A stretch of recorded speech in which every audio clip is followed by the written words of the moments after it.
All right, appreciate everyone joining us for Coach's weekly press conference. We'll start with an opening statement from Coach, and then we'll open it up to questions. So, like always, appreciate you guys coming out and covering Penn State football. Couple things just to cover with you guys from really last week. Going back and watching the film was good. It was about what we anticipated. In terms of how it felt during the game, and then be able to watch a tape and go through and grade it. I think you guys already seen players of the games and things like that. One of the things I think was interesting is if you do a statistical comparison between our West Virginia game last year and our West Virginia game this year, no one's really talking about our defense, and our defense really played well. If you look last year, we gave up, 15 points. This year we gave up 12. So we were better in that. We were better in points per possession. We were better in explosive plays. We were better in total yards allowed. We were better in rushing yards allowed. We were better in yards per carry. We were better in yards, passing yards allowed, yards per attempt. Third down efficiency was exactly the same, which was interesting. We were better in average third down yardage forced. We were better in takeaways. The only category we weren't better in was sacks. We had 3 last year. We had 2 this year. Red zone touchdown percentage. We were better. Time of possession, better. And then QBR significantly better of the opposing quarterback. So, I think on a real positive note, our defense played better. And then not only did they play better, they played better on the road without the home environment. So those were positive. Turnover battle, you guys know we won. Explosive play battle, we won. Third down battle, we won. Sack battle, we won. We got to clean up, really drive start. And when I say clean up, drive start, I didn't feel like we kicked the ball as well as we're capable of kicking. That is kickoff, that is punts, that is field goals, really all 3 phases. And then penalties. We just gave too many yards away trying to be aggressive, and we got to eliminate those things. So a lot of positives there. Few more notes, in terms of offensively, defensively, and special teams. Positives on offense, we were explosive and physical. We got to be better in ball security and some of the pre-snap things. Defensively, we did a great job stopping the run. We limited explosive plays. I think we only had 1. Sudden change response, that takeaway was huge. That was a huge play in the game. And then 0 points in the third quarter. I think you guys also know, I think we have the longest streak in the country of not giving up a touchdown to start a game. So that's been a real positive for us. Areas for growth, the penalties, just overall communication and substitutions. And then special teams, I thought we played really physical. There's some really physical clips on tape from our special teams. And then opportunities for growth. Like I talked about, we got to kick the ball a little bit better. We did have a substitution error, and then we did have to burn 3 timeouts, 1 on offense, 1 on defense, 1 on special teams. So that's not what we're looking to do.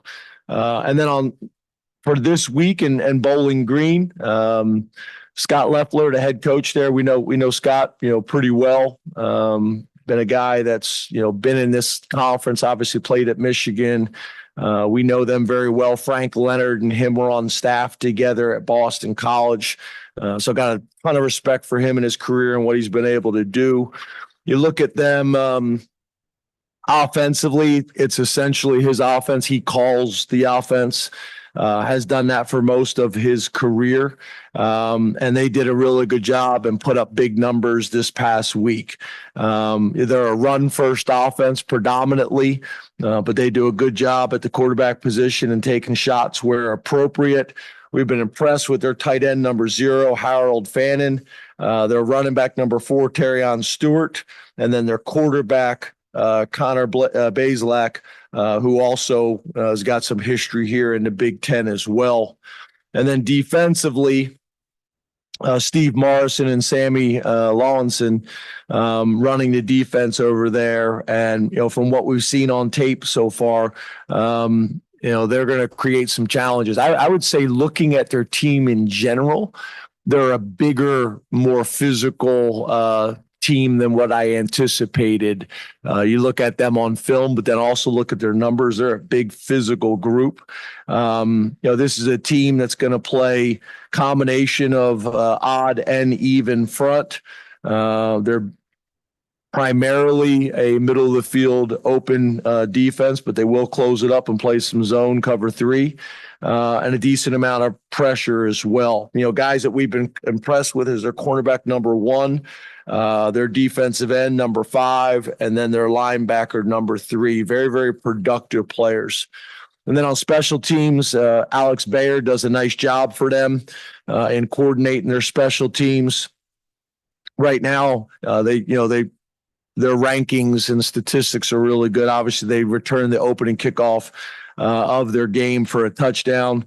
Their kick returner number 20 and their punter number 41 are guys that we've been impressed with. So still early in the week, kind of figuring out who they are right now, putting the game plans together.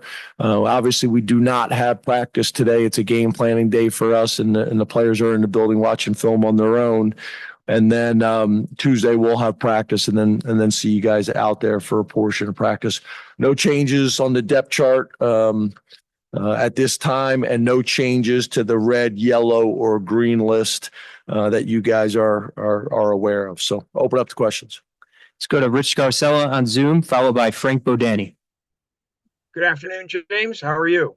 Good. How are you? I'm well, thank you. James, Smith Vilbert is somebody who more or less missed 2 seasons, and I was just wondering, to see him have the impact he did Saturday, and what was going through your mind, and also what do you think kept him going to persevere through everything? Well, I think that the first thing I'd say is I think you guys remember me talking about Smith as a guy that no one's really talking about, that I think is going to have a big year for us. And a big part of it is it's understandable, right? He missed essentially 2 years of football, but you're talking about a guy who was a high-level basketball player when we recruited him. He's 6'6", he's 280 pounds. He can run, he can bend, he's aggressive, and he's mature. You got a mature football player. So, I'm proud of him. He's also a guy that got his degree. He's done it right from that standpoint.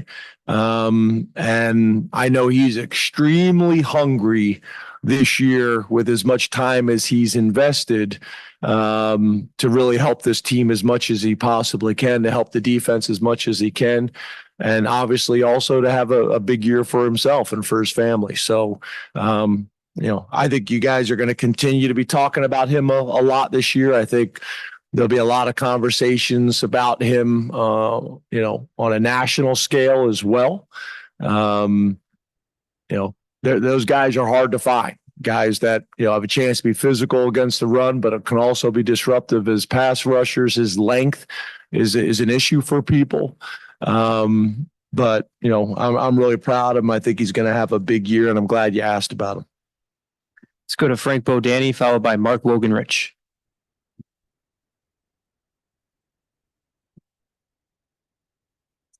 Frank may have hopped off. Let's go to Mark Wogenrich and then Mike Gross. Hey, James, how are you? Good. How are you? Good, thanks. You mentioned specifically a lot about the defense. How did you think Abdul Carter did in his first go around at that, playing mostly at defensive end? Yeah, I think he, to your point, I think he predominantly played defensive end, except with some of the, some of the third down packages where we just kind of move him around.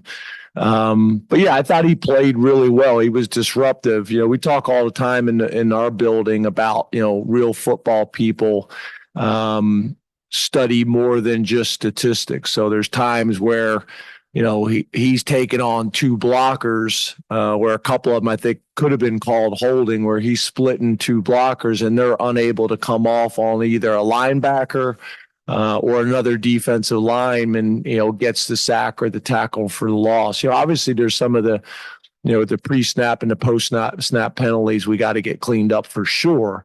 But overall, I thought his first game as a full-time defensive end was very disruptive, and I think he's just going to get better each week. You guys know there's been a bunch of buzz about him for his ability on the field, but I'm also really proud of his growth off the field. We were able to have some conversations yesterday about the penalties and just the way he approached it, his maturity, his ability, to take some constructive criticism and be accountable for it, was really, really impressive. So I'm proud of him. I think he's going to have a big year for us, and I think he's setting himself up for really bright things in his future as well. Let's go to Mike Gross, followed by Johnny McGonigal. Good afternoon, James. How are you? Good, Mike. How are you? I'm good, thanks. You kind of anticipated my question with your opening stuff about the defense, but thinking about last year as a barometer and against West Virginia, and what your defense, became last year. Why it seems like you're a little ahead of where you were last year based on that West Virginia barometer. So why do you think that is, if indeed that is? Well, I think it's a small snapshot, right, for all of us, offense, defense, and special teams. And for us, we just got to say, okay, these are the things we did well. These are the things we got to do better. And then, find a way to work on these things each week and refine and get better. So I think your point is a fair one, but it is a small amount of data. But it's a really good starting point, because I think West Virginia's offense is going to give people problems. It gave us problems last year, specifically running the ball. We went into that game with a ton of respect for their O-line, with a ton of respect for their quarterback and the two running backs, and we still feel that way. So I think that's probably the biggest thing for me, is that's a team that prides himself on running the ball. And they weren't able to be overly productive against us running the ball. And then if you look at the quarterback's QBR last year compared to this year, it was a significant difference. So I think it's a really good starting point. It's a foundation to build on, but we got to build on it and we got to get better. Let's go to Johnny McGonigal, followed by Neil Rudell. Good afternoon, James. How are you? Good. How are you? Good. What was your assessment of Anthony Donko at right tackle? Yeah, we're real high on Anthony. He's such a conscientious young man. He's extremely intelligent, both from a football IQ standpoint, but also, in the classroom. And he's very, very athletic. There's a lot of good signs about his habits early on, as you guys have heard me talk about before. He committed to us before he became, a national recruit. And I think we had 6 camps. He came up to every single camp with his mom and 2 brothers. And that's kind of the approach he's taken. He's just got a workman-like approach and just continues to get better. Played really well in the bowl game, which gave us some excitement about, what his future could be. And then, we thought he went out and played really well in week 1. So, you can't have enough guys that are 6'5" plus and 330 pounds and can move like him. And again, the consistency and the intelligence that he has. So, he's another guy that, I think is just going to get better and better as the year goes on. We also plan on playing Rucci more, getting Rucci some opportunities as well. But Donko's playing, really well in the 2 games that we've been able to kind of watch him and evaluate him. But it's also what we see in the weight room. It's what we see in, summer workouts, winter workouts, and what we saw, throughout training camp too. Let's go to Neil Riddell, followed by Mark Brennan. Hey, James. I was Neil. wondering, happy Labor Day there. You too. Xander's miss. I know you look like you showed confidence in him, to take that shot. Would you have liked to have got him, a closer field goal for to get started with? Can you walk through that a little bit? Yeah, the plan was there to either go for it on fourth down. If I remember correctly, I think it was like 3rd and 10 or 3rd and 9 at the time. And we were planning on going for it and trying to get it to 4th and 5 or, a shorter field goal. I think we ran the ball in that situation. I think we ran an option play with Bo, and I don't think we gained a whole lot. So now you're stuck in a tough situation. Do you want to go for it on 4th and 10? And didn't feel like that was the right thing to do. Take a shot at a field goal, or sky punt. We had sky punted earlier in the game and kicked it into the end zone, which is like the worst thing you can do in a sky punt situation, because if you do that, then you should have gone for it on 4th down. And obviously we wanted to give him an opportunity to get a field goal and start on the right foot. So, not ideal, probably all the way around, offense, and special teams. So, yeah, I think your question is a fair one.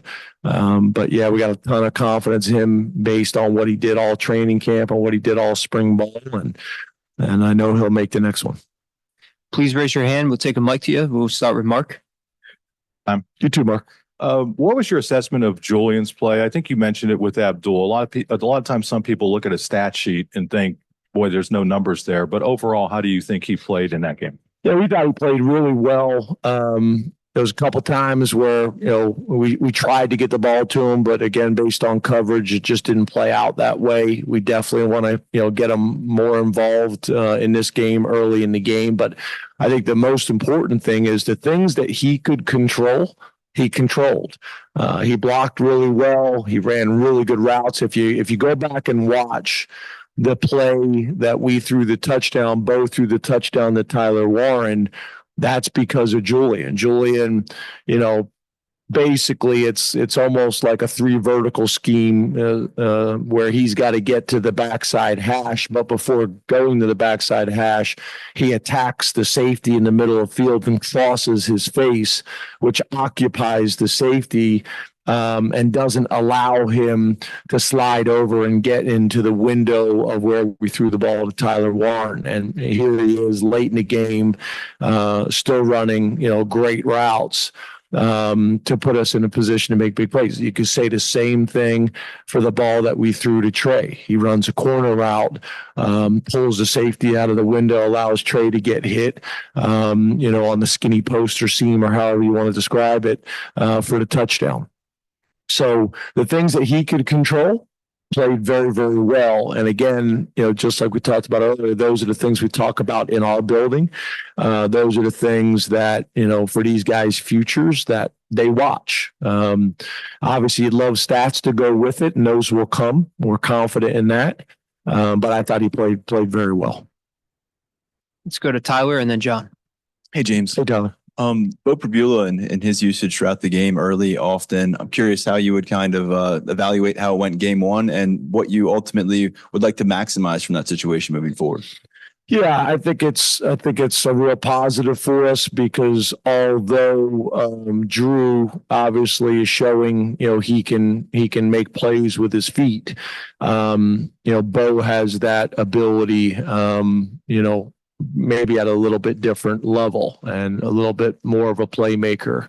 So being able to get him on the field and really challenge the defense, and we have a ton of different ways that we're going to be able to do that with both of them on the field or just Bo on the field, and ways that we can take advantage of it and just pure runs, pure passes, and then some of the things that we can do, with Bo in the game as a runner, Bo in the game as a receiver, Bo in the game in a lot of different ways. So, being able to each week add to that package so that the defense can't put you into a package, when he comes on the field. If Drew is on the sideline and Bo comes in, they're able to go to a true wildcat package. And for us, we want to, just like we did last year, try to build as much around this that they can't do that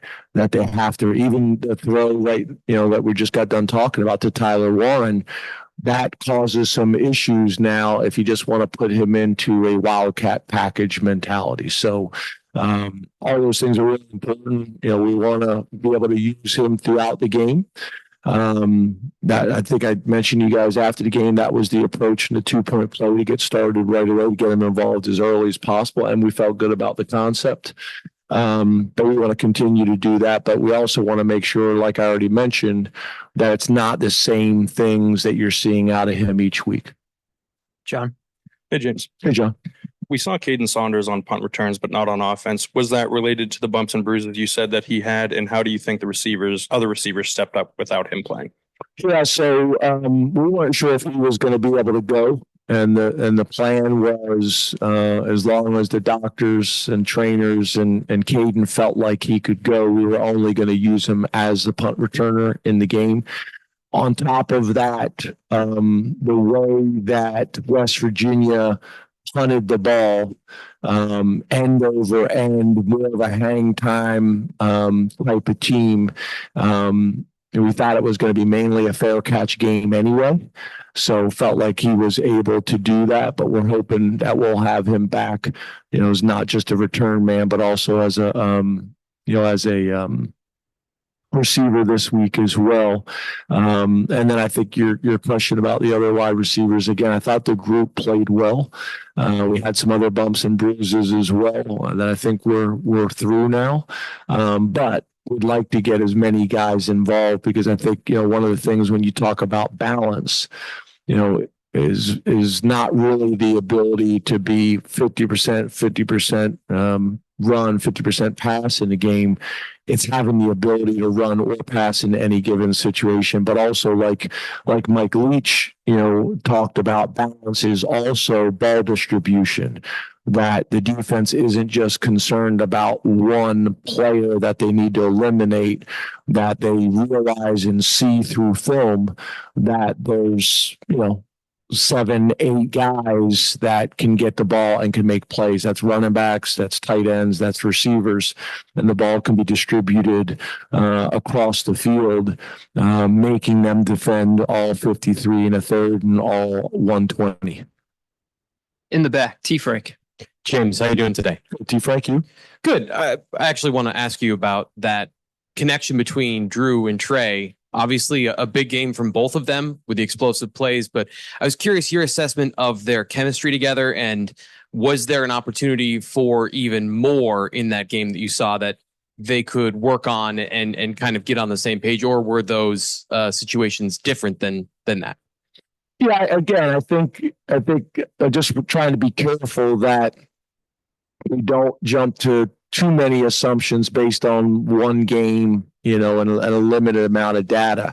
What I would say is when you talk about missed opportunities, you guys probably saw the play action pass we ran out unbalanced, I think it was. And, Nick Singleton should have aborted his fake, because typically when you have play action pass and your man comes, you abort the fake and go pick him up right now. And I think you guys probably saw the play with Omari running wide open down the middle of the field, that the pressure got us off of it. So talk about a missed opportunity. That was a missed opportunity there.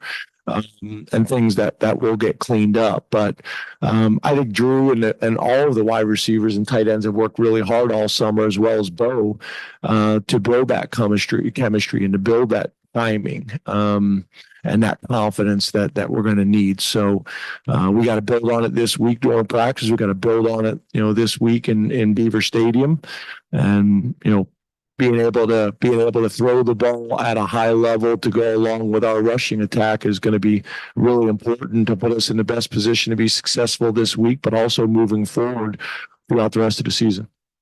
Audrey.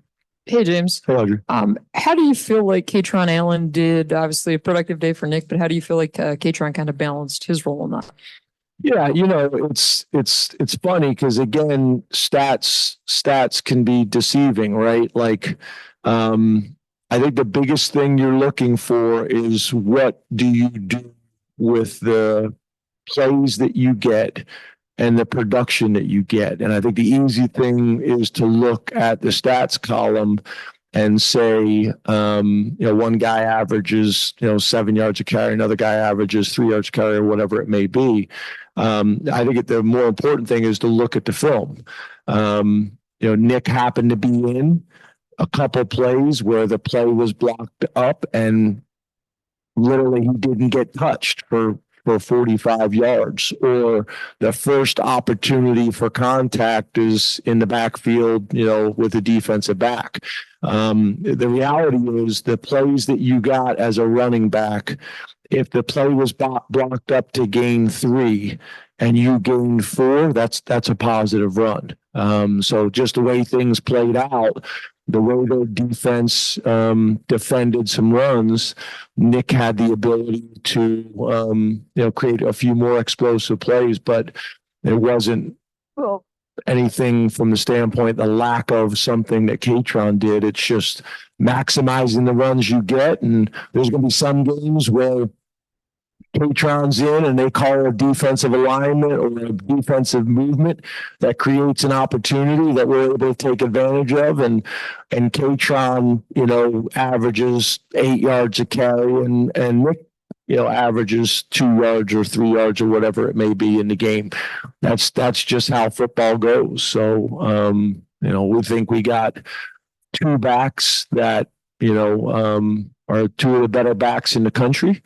And we think we got a third one, a fourth one, and a fifth one that are developing and that we're excited about too. Sept. Hey, James. Hey, Sept. After watching some of the film, how would you just overall evaluate Coach K's first game? And have you heard any, early feedback maybe from players or coaches about what it's like to be in a game under his system? Yeah, I think it was good. I think it was good. I think he did a really good job.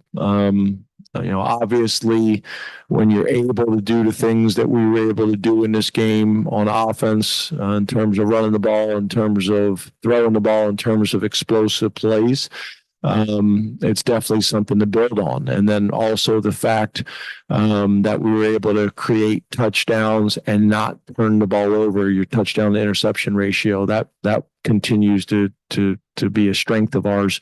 Drew's done a really good job of that, last year and started out this year the right way from that standpoint. So, yeah, I think there's a ton of excitement. I think you guys have heard me say before, I think it's been more balanced during all training camp. I think it was more balanced, in the West Virginia game as well. So yeah, a lot of excitement, a ton to build on, and it's been fun working with all 3 of those guys. Over in the back left, Jared. Hey, Coach Franklin. Hey, Jared. Kind of following up on that, Nick was able to rush for a touchdown, multiple touchdown catchers, multiple touchdown passers. How hard does that make it for other teams to game plan for you guys? Yeah, that goes back to the comment I was making earlier about, balance. And when you're able to bring multiple quarterbacks in and create explosive plays and touchdowns, and you're able to bring multiple running backs in and get them involved in not only the run game, but also the pass game and tight ends and wide receiver. I think we did a good job of that, but I still think there's a lot of room for growth there, getting other guys touches, getting other guys opportunities. I think that's really important. I think a big one that we talked about is we got to be better on third down. And why that is so important is, number one, so we don't get into a situation in the first half where our defense is on the field too long. You look at the play differential in the first half, not a positive for us. So by being better on third down keeps our offense on the field longer and does 2 very important things. It keeps our defense off the field. But the other thing it does, it creates more offensive plays.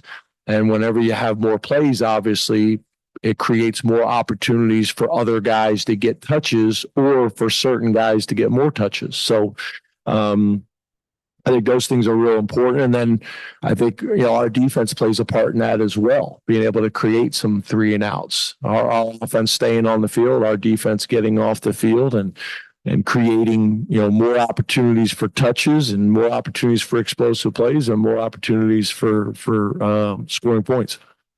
In the middle, Max. Hey, James. Hey, Max. We talked a lot in the offseason about the potential of the cornerback room without seeing it yet. What did Kimber and Harris do to earn the start, and what are your takeaways from that group as a whole? Yeah, I think you're going to see a rotation there. We feel like we got 6 guys that all can play, and I think you'll see a little bit of a rotation. We'll see how this week goes, but different guys starting based on how they practice that week, like a true competition based on weekly production and weekly practice habits. I think Elliott's another great example. He played really well in special teams, starting in 4 units, and then also got reps at corner and made a huge interception, which was a big time play. So, I don't think I'd be careful if I was you guys, not just at corner, but a lot of positions, feeling like the guys that started in game 1 are going to be the exact starters in week 2 or throughout the year. We got time for 2 more in the back. Allie. Hey, James, how are you? Good. How are you? Good. How do you attack this week, knowing that on the back end is a really early season bye week? How much do you want to see from your guys before you get a break 2 games in? And how important is this being back at home, being able to settle some of those things that might have been challenges on the road? Yeah, this week it doesn't really change. We'll stick to our normal routine. Obviously, next week having 2 buys and how that factors in. Spent a ton of time, this summer as well as last week, talking to Andrew Nelson about that, talking to Tom Allen about that, talking to Justin Lustig about that, talking to Andy Kotelnicki about that in terms of what did Kansas do during the bye week, what did Indiana do during the bye week, what did Vanderbilt do during the bye week. What do some of the NFL organization do? What are some other programs that we have close connections? What do they do? Get with Andrew Nelson about what's the appropriate thing to do and any tweaks that we need to make to our process. And then also the fact, again, that we got 2 buys and how do we approach that? So it won't really change anything for this week. But obviously, next week, all those things and all those decisions that we made, we'll execute them. I don't see a whole lot of changes because the feedback that we got from a lot of the places that we looked at are similar. But we try to do as much after action review as we can. I actually was talking to, Andrew Nelson this morning about that, Nelly, about training camp. I wanted him to go back and revisit all of training camp and any suggestions he would make. And then me and Ben Kerr documented them for next year and already made the adjustments on next year practice shells, for training camp, some things that we think we could do a little bit better. And then we'll do the same thing after this first bye week. We'll look at it afterwards and say, okay, now with the second bye week and later in the season and, obvious wear and tear that's going to occur, how do we handle the second bye week different than the first bye week, excuse me. So, but I don't see a whole lot of changes, this week in our approach. Last question, Daniel. How's it going today, James? Good. How are you? Doing well. We saw a more demonstrative side out of Drew demonstrative. Like that. On Saturday. Didn't you go to college? I don't know if I should answer that one. I want to know. And the fact that you're nervous to answer it is University of Maryland. Oh, Terp. We overlapped for a year. Nice. In 2010. 2010. Mm-hmm. Nice. Demonstrative. Yeah. Is that a good year, 2010? Yeah. Yeah. Awesome. We saw Drew, with the official after the cadence. We saw him signaling first down. Now, did you guys go back and watch that play on the TV copy? Mm-hmm. What'd you guys think? Can hear some things. Yeah, I'm not talking about hearing things. You guys see the guy clapping. Yeah, it's pretty obvious on TV. It's interesting. I don't know if everybody saw that, but I want to clear that up before I answer your question. I think a lot of people thought that that's what they were reviewing. That's a non-reviewable play. So I think there was some confusion about that as well. Sorry. Back to Maryland and your other questions. But we saw, drawing with West Virginia players, the defenders said that this is a different side of Drew that they haven't really seen that much. What has it been like bringing that part out of him, and what has gone into getting him to be this comfortable and kind of showing the side of him? Well, I think part of it too, right, is it's year 2 for him as the starting quarterback and year 3 in the program. So he shouldn't look the same. He shouldn't behave the same. There should be growth. There should be more confidence. There should be more swagger. Because he's earned that, right? Confidence is something you earn. It's not something that you give. It's something you've earned. And he's worked really hard, and you see it in his play. That stiff arm was a credit to our strength and conditioning program, but it's also a credit to Drew and the work that he's put in. And I also think for that to happen on our sideline, and for our sideline to see that and see him make a play like that he has not made in the past, and then to react the way he reacted was really pretty cool. And I think all the points you make are fair. But again, I think some of that is our Danny O'Brien, Andy, Kotelnicki, our coaching about things that he did well last year and things that he needs to do better this year. But I think it's also just part of his maturation process and his being comfortable with being the starting quarterback at Penn State and everything that comes with it. But I think the word you used, I think, was a really good word to describe it. And I don't know if I necessarily would have said that I knew that was coming, but I sure was glad it happened. Thank you very much, Coach. Thanks, guys.